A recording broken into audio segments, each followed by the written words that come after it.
ភ្នែកដែលធ្លាប់ថ្លាប្រែជាស្រអាប់បន្ទប់ស្ងាត់ជ្រងំលឺតែដងហើមស្លាប់ពាក្យសន្យាដែលធ្លាប់មានលុបចោលមួយប្រព្រឹត្តស្នាមញញឹមចុងក្រោយបែរជាមុតដូចកាំបិតទ្រង់ខាងឆ្វេងដូចត្រូវគេកាត់ក្តីស្រឡាញ់ស្រាប់តែបាត់ស្រមោ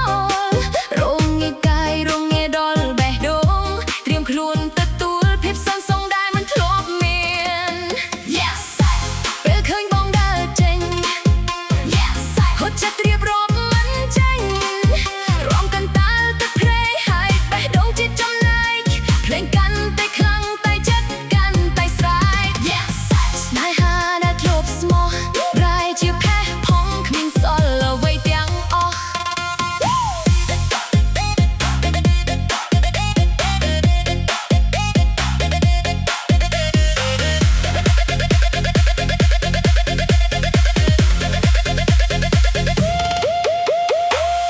ពេញដៃបំភ្លេចរឿងរ៉ាវចាស់តែរូបភាពបងនឹងគេមកលងបន្លាយច្បាស់ជន់ឆ្លីក្តីសង្ឃឹមរងខ្ញុំឲ្យធ្លាក់ជ្រោះឈឺចាប់រហូតដល់រាងកាយនេះលែង